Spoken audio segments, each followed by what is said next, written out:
Hello students, in this video we are going to learn about the remaining different type or the special type of the customers. In the previous video we have seen the different type of or special type of a customers like minor, joint stock account holders, partnership firm and the joint stock companies account and all. In this video we are going to see the next special type of customer, which is the executor and the administrator. So first let us know who is the executor and the administrator. Executor and administrator, these people are appointed specially for the settlement of account of a person after his death, which means, let me explain you with one example.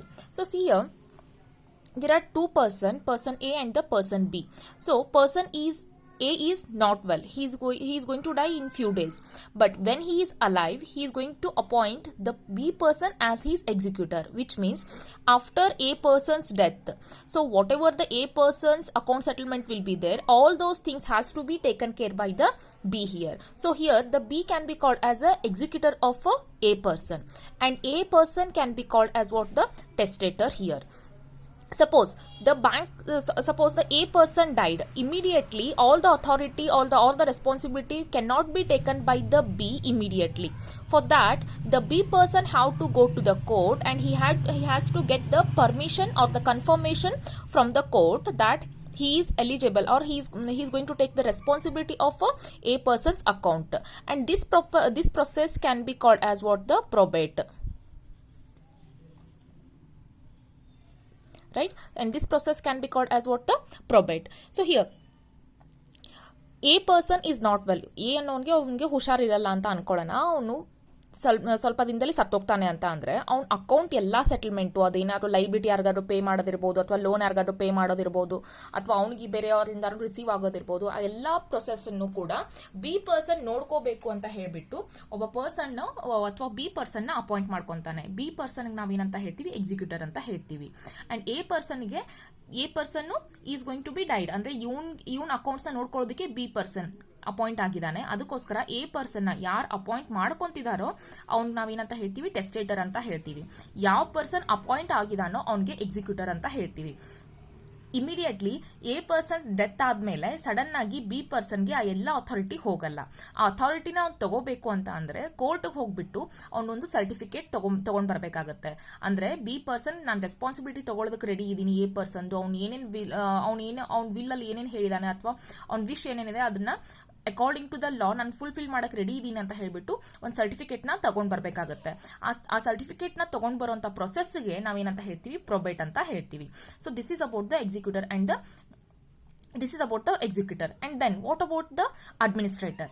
Suppose a person ಹುಷಾರಿಲ್ಲ, ಅವ್ನು death ಆಗ್ತಾನೆ ಇನ್ futurely ಅಂತ ಅವ್ನಿಗೆ ಗೊತ್ತಿರುತ್ತೆ. ಅವ್ನು ಏನ್ ಮಾಡ್ತಾನೆ? B person appoint ಮಾಡ್ಕೊಂತಾನೆ. But the B person is not ready to take that responsibility, or the B person himself died before A person. In that case, the court will appoint another person. So that person can be called as what? The administrator. So here the person who is deceased, he is going to appoint a person, but the thing is, if he is not ready to take that responsibility, in that case the court will take an initiative and appoint another person, and that person can be called as what? The administrator. And the administrator also has to act according to the will of the A person, right? So here this is about the executor and the administrator. And then when the banker is going to operate the account of executor and the administrator, he is supposed to follow the certain rules and regulations. So what all those rules and regulations? Let us see. So in that, first one comes, banker should stop operating account on receipt of a death notice of a testator. Testator ಅಂತ ಅಂದ್ರೆ ಯಾವ person appoint ಮಾಡ್ಕೊಂಡಿರ್ತಾನೆ ಎಕ್ಸಿಕ್ಯೂಟರ್ನ ಅಂತ ಅರ್ಥ. So suppose if the bank received the death certificate of its account holder or the death certificate of the testator, immediately the banker should stop the operation of that particular account. And next one comes the examination of the letter of probate. So once that account have been stopped operating, and that account has to be reopened. For that reason, the executor has to go to the court and he should get the permission from the court that he is ready to act as what the executor of a person. So in that process can be called as what the probate. So the court will issue one letter, that is that letter can be called as what letter of probate. So this letter of probate has to be examined by the banker carefully. And next one comes, the banker should get the mandate signature by all the executor and the administrator. Suppose the testator have been appointed more than one executor or the administrator. In that case, the banker should get the mandate signature of all the executor and the administrator compulsorily.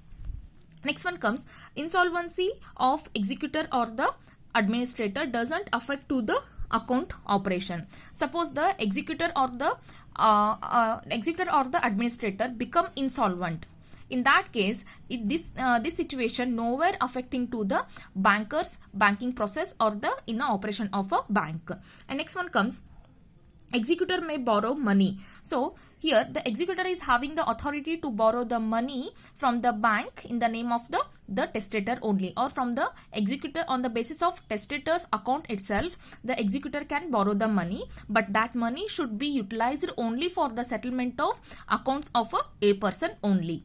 And next one comes, the banker should ensure that money are not transferred to executor or the administrator's account. So whatever the amount the executor is withdrawing, or if he has taken any of the borrowings and all these amounts are not supposed to credit to the executor or the administrator account. This amount has to be utilized only for the settlement of the testator's account only. So this is all about the testators and the administrator. And next, let us see who is the trustee. Next variety comes like a trustees. So first, let us know who is a trustee. So here the trust is the relationship which arises when the persons are compelled in a equity to hold the property for the benefit of some other person. So here the person is going to hold some property which is going to be benefited for some other person, not for his purpose. So that is called as a trust. So here such kind of a trust is going to appoint one person as a trustee. When the banker is going to open the trustee's account, the banker has to take the several precautions when he is going to open when he is going to operate the trustee's account. In that, first one comes study of a trust deed. In that case, study of a trust deed means whatever the rules and regulations have been instructed in the trust deed, all those things banker has to go through once, which means he has to thoroughly study the trust deed, and he has to get to know about the names of the trustees and the powers and trust property and all other items. All these things he has to get to know. And next one comes obtain the copy of the trust deed. So whatever the copy the trustee have been shown to the banker, the same copy has to be received by the banker for his references, for the future references. Next one comes, in case of several trustees, trust deed should be provided delegation of power to operate the account. Suppose if there are more than one, if there are more than one person who are acting as a trustee, means the banker should get the confirmation that who is going to operate the account or to whom the account operation authority have been given. That also has to be taken in written. And next one comes, in case of death or retirement of a trustee, future banking operation depends on the trust deed. Suppose any of the trustee have been died among the several trustees, or when only one trustee is there and that person have been died. So the further procedure will be taken by the banker according to the trust deed. Whatever they have rules and whatever the rules and regulations they have mentioned in the trust deed, the same thing the banker is going to be continued. And next one comes, new trustee will be appointed by the court in case of death and retirement of all the trustee. So suppose if the trustee have been died, if in the trust deed they have not given any of the specific information which is related to the appointment of trustee and all, in that case the court itself it is going to appoint the another person as a trustee. And next one comes, insolvency of trustee no way affect to the trust account. Suppose if the trustee becomes insolvent personally, in that case the trust account will not be affected anywhere. And next one comes, money should not be transferred to the private account of the trustee. So the trustee cannot use the trust's amount for his personal purpose. That should be taken care by the banker. And next one comes, registration certificate should be obtained in case of the charitable trust. Suppose if that trust is acting as a charitable trust, it is going to be help to the society in any of the manner. In that case, the banker should get the registration certificate of that particular trust that it is legally existed. And next one comes, advances are granted. So the here trust account is if the trust account want to get any of the advances, the trust is eligible to take all those advances. It may be the OD, or the trust may take the borrowings also. Any of the facilities, such kind of any of the facilities, the trust can get it from the bank. So the next one comes, clubs, association or the societies. In the clubs, association and the societies, we are going to see the two types of the clubs and the associations. One is the unregistered club or the societies, and second one is the registered clubs and the societies. Unregistered club and societies are those which are not got registered in any of the Companies Act or any of the rules and regulations of the government. That can be called as what? The unregistered club. When the banker is going to deal with the unregistered club, he has to take the certain precautions. What all those precautions means? First one, obtain the certified copy of the laws and bylaws. So here the laws and bylaws are going to mention. So the laws are going to mention for what purpose the club have been came into the existence and how it is going to be operate in the society. And bylaws includes the day-to-day activities of that particular society. So this information the banker has to taken from the club. And next one comes, certified copy of a resolution, which means when the club is going to operate, how it is going to be managed, and who all are there in the managing committee, all these things are going to be included in the certificate of a copy of a resolution. And next one comes, club should be incorporated to take the advances. So suppose if the club wants to take any of the advances from the bank, any of the advances or the loans from the bank, compulsorily the club has to be incorporated compulsory. That intimation has to be given by the banker to the club. And next one comes, borrowing power should be determined by the references to the rules adopted by the general body. So here the club cannot borrow the more money or the more amount than what the limit imposed. So whatever in a general body meeting or in the meeting, whatever the limit they have been specified, the unregistered club cannot take the advances from the bank more than what they have imposed into the meetings and all. And next one comes, in case of registered clubs, when the banker is going to deal with the registered clubs, he has to follow all these procedures. The first one is verify the registration certificate. So if it is a registered club, means it will have the registration certificate. The banker has to obtain one copy of a registration certificate compulsorily for the future references and all. And next one comes, obtain the bylaw of the association. So day-to-day activities, what they are going to conduct, all these details will be included in the bylaws of a association. That copy also the banker has to taken from the club. And next one comes, certified copy of a resolution has to be obtained. So it is used for the purpose of taking the loans and the advances or any of the other special services from the bank. For all these reasons, the certified copy of resolution has to be obtained by the banker from the club. And next one comes, in case of death of the authorized person, the account operation should be stopped. So one person will be getting the authority to operate that particular account. So suppose that person died, means till the bank get the further intimation from the club, the bank has to stop the operation of that particular club compulsorily. So these are the precautions the banker has to take when he is going to deal with the registered and the unregistered association or the societies. And last one comes the joint Hindu family. So joint Hindu family means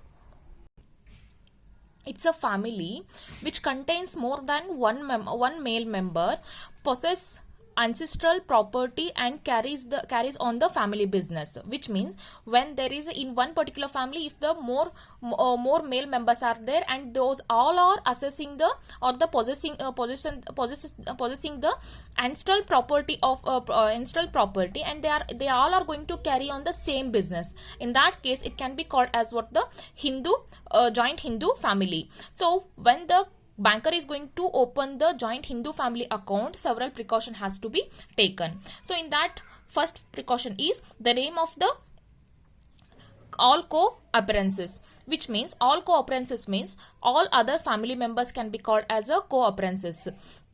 So the banker, when he is going to open the bank account in the of the joint Hindu family, in that case the banker has to obtain the names of the all the other members of the family. And next one comes verify the declaration. So the banker has to verify the declaration what the karta have been given. Karta means head of the family. He is going to look after all these family details, all these family accounts and all. So he has to verify the declaration of a karta which have been given by him, and along with the other male members of a family or other members of the family excluding the minor. And next one comes get the signature from all the major co-occurrences. So compulsorily or from all the other family members, like who all are major, from all those people the bank has to get the signature. And next one comes account opened in the name of karta or in the family name only. So the account either it can be open in the name of the karta or the head of the family, or else in the name of the family itself, like in the name of in their surname only the account can be opened. And next one comes get a clear instruction about to operate the account. So which means who is having the authority to operate the account, who is having the withdrawal withdrawal authority, and all other things are going to be included in this point. And next one comes ascertain the purpose for the loan obtained by the karta. Suppose the karta have been taken any of the loan from the bank on the joint Hindu family account itself. In that case the karta has to give the declaration for what purpose he have been taken the loans and all. And the last one comes co-occurrences are not responsible for such debts when the advances used for the personal purpose of the karta. Suppose the head of the family have been used any of the amount. Suppose the head of the family have been made any of the debts, but for all those debts other family members are not going to be responsible. It is purely his personal responsibility only. So this is all about the special type of the customers. When the banker is going to deal with all these type of the customers, the banker has to take the special precautions according to the law.